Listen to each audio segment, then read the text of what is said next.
The moon illusion. So what the moon illusion is that the moon appears larger when it is on the horizon than when it is directly overhead, right? But yeah, it's always the same size though, right? You can use your finger to determine this, right? If anyone's ever seen the movie Dear John, you know what I'm talking about. Like you hold your thumb up and the moon's roughly the size of your thumb. So no matter where you are, like in the world, it's roughly the size of your thumb, even though at different times it looks a lot bigger than what it actually is, right? So objects, and why this is, the objects on the horizon are perceived as farther away than those above us. So the moon appears to be behind those objects on the horizon since it's bigger than those objects, it is perceived as being huge. So because we see like, you can kind of see that picture on the screen and you see the buildings. Well, the moon behind that's going to obviously has to be bigger than those buildings, so that's why it appears to be so large than when it's overhead because we don't have anything to compare it to. The Stroop effect. So what you do for the Stroop effect is you name the colors of the following words. So you're not going to read the words, rather say the color of the words. For example, if the word is blue, BLUE, but yet it's printed with red ink in red color, you're going to say red. So you don't read it, you just say the color of it. So you say the color as fast as you can. So you might think it's easy, but it's not. So I'm going to move to the next slide in just a second, and you can try to do it on your own. All right, so and you got to try to do it as fast as you can without stopping. It's actually very hard to do, especially the first time as soon as you see it. So let's see if you can do it. I'll give you a few seconds on the next page. Ready? Go.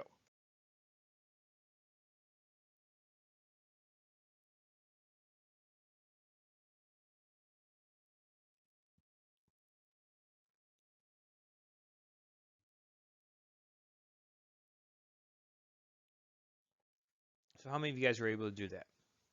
See, it's not that easy because remember, you have to say the color. So, like if I'm going down, so if I start like,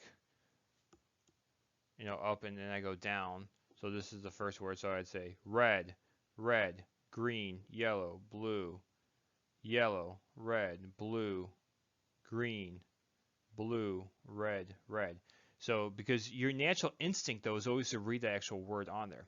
There's a little hack to this, a little cheating that you can do that I've found out in the past. So if you can't see very well, students will actually take off their glasses and then they can't read the words, so they'll just say the color that they see.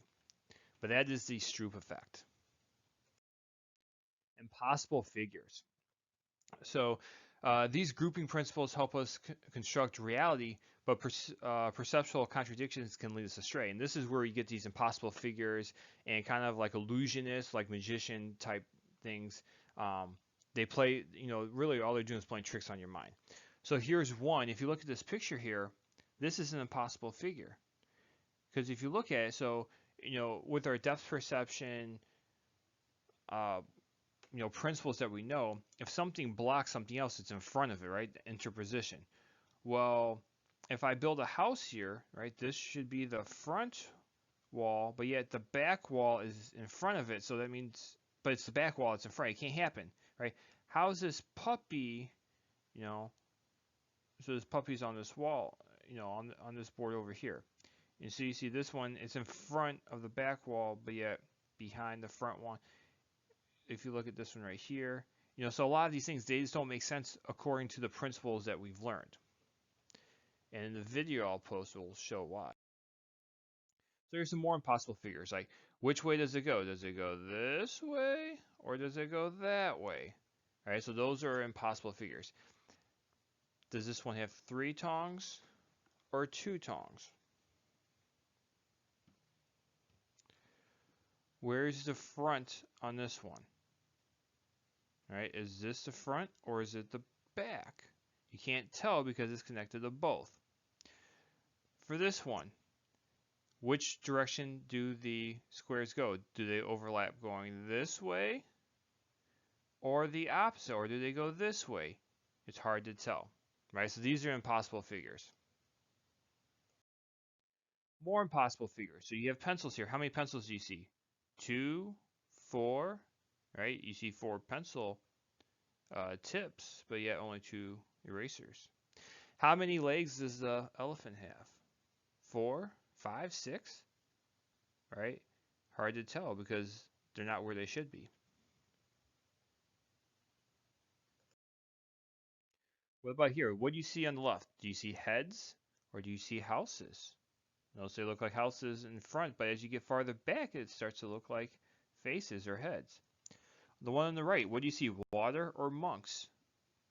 So it looks like monks up front, but as it gets farther away, it looks like water, it looks like a waterfall. That's that texture gradient we talked about as it gets farther away, how things smooth out. What do you see on the left? Rocks or horses? There's actually horses here. There's actually 5, and people can, no, it's hard to see that 5th or the 4th and the 5th. So I'll circle the heads for you. See if you can see it. All right, so here's one head. There's the second head, the third head, and now this is where it gets tricky. There's a 4th one right here, and then here's the little baby.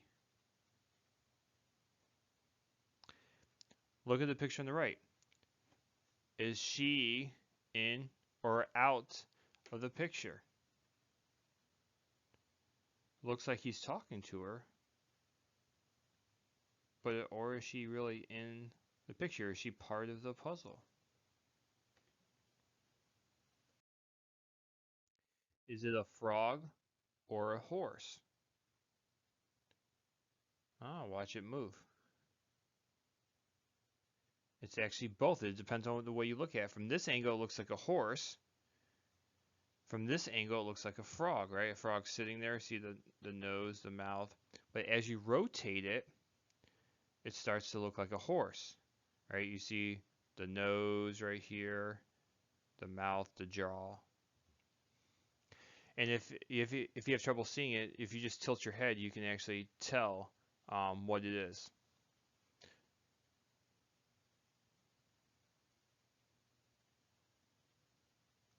Remember, it's hard for your brain to see both at one time. You just see one or the other. Human factors when it comes to psychology.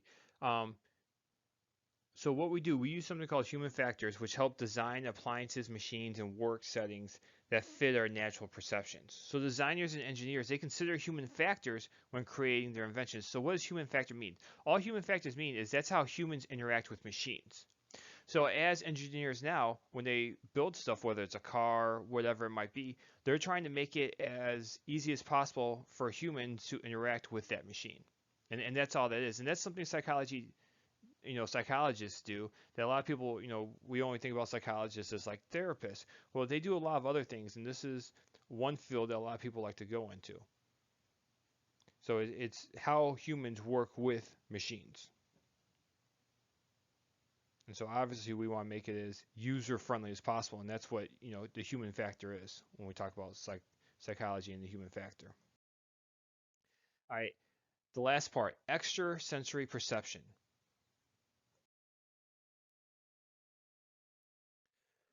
ESP, or extrasensory perception, is detecting information in some way other than through the normal processes of sensation.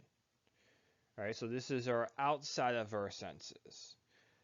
So there's 3 main types of ESP. There's telepathy. This is mind-to-mind communication. So a lot of times people think, oh, I can talk to you, right? Or my best friend or my sister, we can communicate mind-to-mind.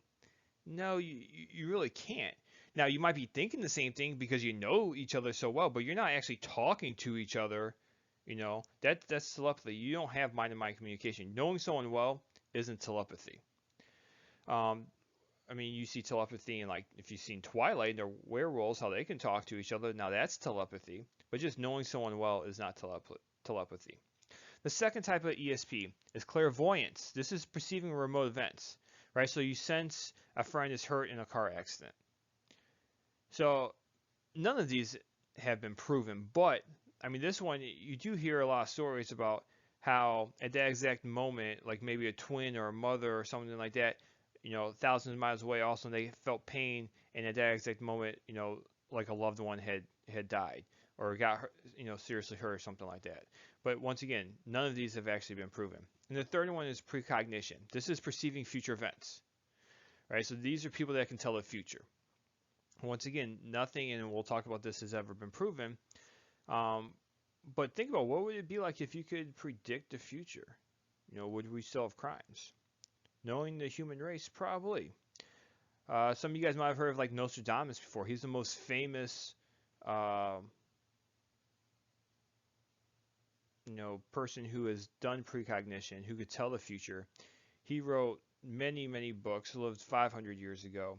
Um, he predicted things like 9/11, right? He said two metal birds will fly into like twin towers or something like that.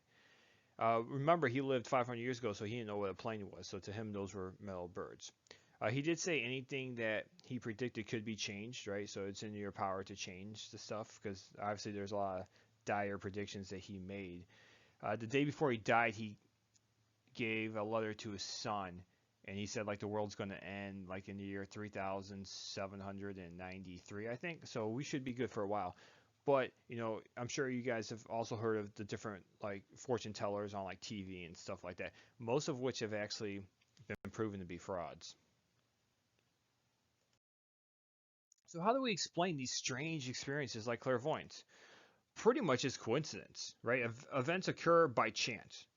So if you look hard enough, just like the twins, how they had so much in common, but yet if you look hard enough, you can find someone else in the world that has that much in common with you as well. So most of these things are just coincidence.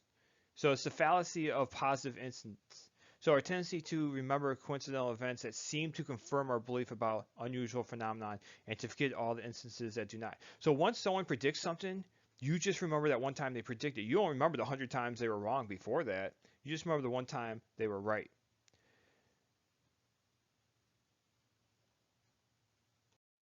So think about, have you ever had something like that, right? Where oh, maybe you got something right, so maybe you thought you were a psychic. I know as a kid, I kind of thought that. It's like, oh, I feel like I could, predict what's going to happen. But in the end, you're wrong more than you're right. Like, I'm not a psychic. They don't really exist. But yet sometimes you feel like that when you do get something right. And I'll show you the last slide will be an example of that. Believers in ESP tend to be less accurate in their estimates of the probability of something happening by chance alone. So people who say they're like clairvoyant or whatever, and they predict stuff, they're actually wrong more than just by chance. So just by sheer probability, something's eventually going to happen. They're wrong, more than that. So just by chance, you have a better odds of getting it right. For instance, what are the odds of having two people in a group of 30 having the same birthday? So if you think about it, how many days are in a year? Hopefully you said 365.24. Don't forget about that leap day every fourth year, minus every 100th year, you actually skip it. So you have all those odds, but yet in a class of 30, 7 out of 10 classes are going to have someone with the same birthday, which is crazy to think about, but it happens, right? That's just probability. It's bound to happen. So, like I said earlier, if a person searches hard enough, they're going to find a coincidence. So it's all mad. So none of this has actually been proven, right? It's just if you look hard enough, you can always find a correlation. Remember we talked about correlation causation in the beginning of the year. So you're going to find correlations out there, but nothing has been proven. So how accurate are psychics? Vague predictions can later be interpreted to match events that provide a perceptual set for interpreting them. So after thousands of experiences, a reproducible ESP phenomenon has never been discovered, nor has anyone produced any individual who can convincingly demonstrate psychic ability. So what they do is, they're like, oh, tell me about yourself. So they get to know about you, and then they make vague predictions based off of those. And then you make it fit. Like, oh, you're going to, kind of like fortune cookies. Oh, you're going to meet somebody. Well, then as soon as you meet someone, you're like, oh, that must be what they're talking about. Oh, this is going to happen to you. So, something like that's bound to happen to you. So then also when it does, you're like, oh my God, they're psychic. So an example of this, when I was your age, a senior in high school, I was at a friend's house. They had like a Cosmo magazine or something. I was looking at the horoscopes, and it said, for my horoscope, it said something about you're going to kiss the love of your life on December 19th, or your future wife, something like that. So then, and that was, I don't know, maybe a day or two later from whatever date it was. So then I did happen to kiss my future wife on December 19th. Now, was that horoscope right? Like, could it predict the future? Or did I read it, so therefore I made it happen, right? Because, girl I like, so, this horoscope says this, so maybe that's why I kissed her. So, a lot of times we make it fit the predictions. All right, so the last example, right? Can dreams predict the future?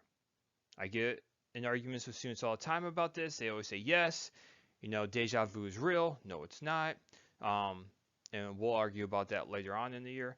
But so they don't really predict the future. And we'll get into the theories of what dreams are. Pretty much it's just what's ever on your mind. So about 50% of university students think their dreams sometimes foretell the future. So here's an example. It's not that you need to know every details of this, but this is just an example of why it's not real. So in 1937, Murray and Wheeler from Harvard tested this ability. After Charles Lindbergh's baby son was kidnapped, who was very famous at the time. In fact, a lot of people, you guys probably have heard of him, most of you guys, and murdered. But before the body was discovered, the researchers invited the public to report their dreams about the child. So they're like, oh, tell us what you're dreaming, right? So Charles Lindbergh, his baby son, had been kidnapped and murdered, but no one knew this at the time. No one knew he'd been murdered. They just knew he was kidnapped. So they invited people to call in. Well, 1,300 people reported their dreams. Only 5% accurately envisioned that the child was dead. Only 4 of the 13 correctly anticipated that the child was dead and buried among trees. So if you think about the percentage, that's not very good, is it? Right? 4 of the 1,300, not a good percentage. But now imagine if you were one of those 4 people and you correctly dreamed that the baby was dead and buried among trees. You're going to think you're psychic. Like, oh my God, how did I do that? Right? I must be psychic. Well, that's not quite how it works, right? You dream about what's on your mind. At this time, that's all anyone was talking about, right? So,